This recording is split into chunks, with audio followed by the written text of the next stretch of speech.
जय हिंद दोस्तों।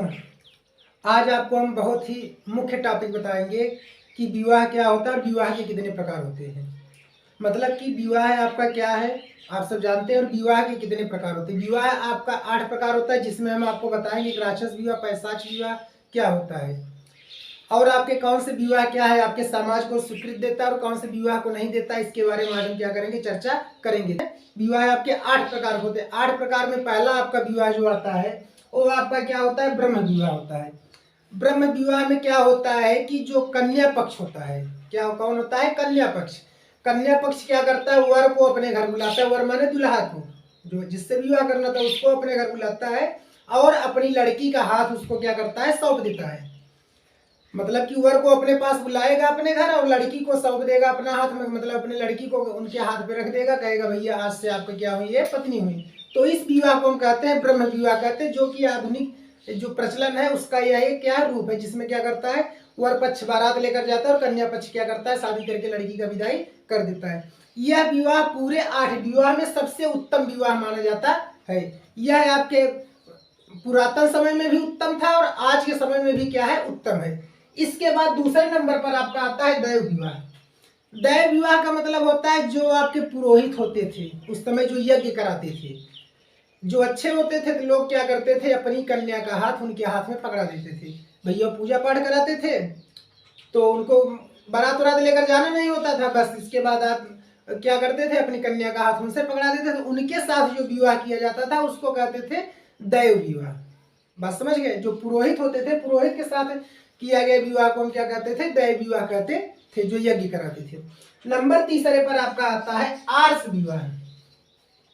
आर्ष विवाह का मतलब होता है कि इसमें जो आपका कन्या पक्ष होता है वह वर पक्ष से, तीसरा यहाँ पे आपको थोड़ा चेंजिंग है, कन्या पक्ष क्या करता है, वर पक्ष से गाय और बैल दोनों में से चाहे जिसका, वो क्या करेगा, लेगा, कहेगा भैया मुझे एक जोड़ी गाय बैल दीजिए, ठीक है, और इसके बाद आप हमारी कन्या को ले जाइए। इसको कहते हैं आर्ष विवाह। इसमें कन्या पक्ष क्या करेगा, वर पक्ष से एक जोड़ी गाय लेगा या बैल लेगा या दोनों लेगा, और इसके बाद क्या करेगा, वह अपनी कन्या का हाथ दे देता है। इसको कहते हैं आर्ष विवाह।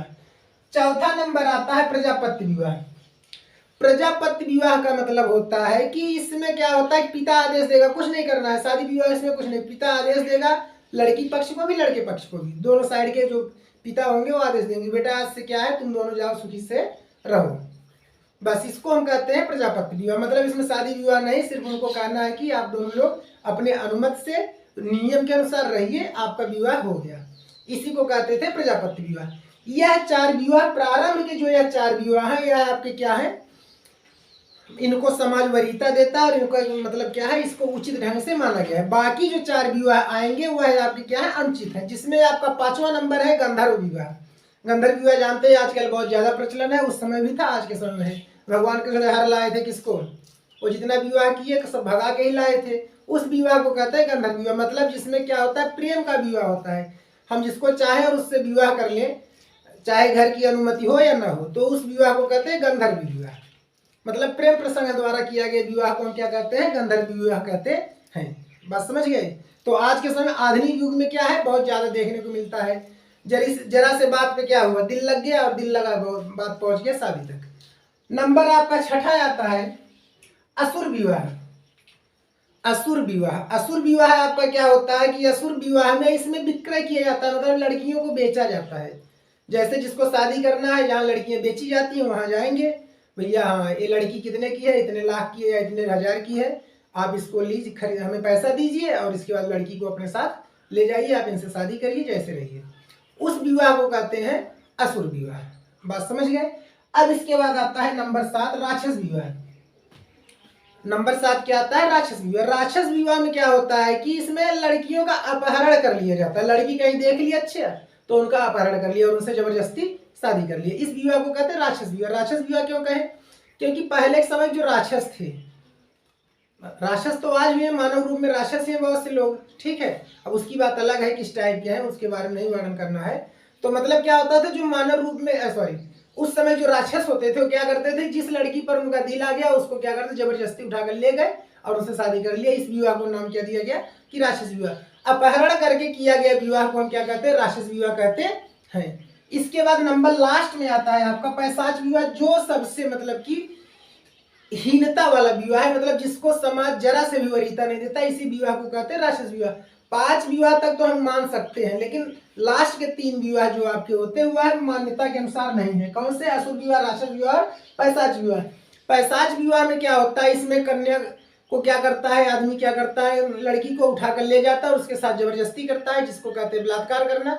उसके साथ जबरदस्ती करेगा, फिर इसके बाद उसके साथ क्या करेगा, शादी करेगा। इस विवाह को कहते हैं पैशाच विवाह। बात समझ गए कि मतलब इसमें क्या होगा, कन्या पक्ष को उठा ले जाएंगे, उनके साथ जबरदस्ती करेंगे, फिर इसके बाद उस विवाह करते हैं। इस विवाह को क्या कहते हैं, पैशाच विवाह कहते हैं। तो आपके यह 8 प्रकार के विवाह आपके क्या होते हैं, जिसमें सबसे उत्तम होता है क्या, आपका ब्रह्म विवाह। और सबसे निम्न जो होता है, सबसे जो नीचा होता है, जो सब जिसका मान्यता नहीं दिया जाता है, उसको कहते हैं पैशाच विवाह। और सब में ठीक है, मान लीजिए चलिए अपहरण करके कर लिए, ठीक है, लेकिन पैशाच विवाह क्या है कि एकदम मतलब गिरा हुआ शादी है। ठीक है, अगर आपको हमारा वीडियो अच्छा लगे तो हमारे चैनल को सब्सक्राइब और वीडियो को लाइक जरूर करें। ओके, जय हिंद।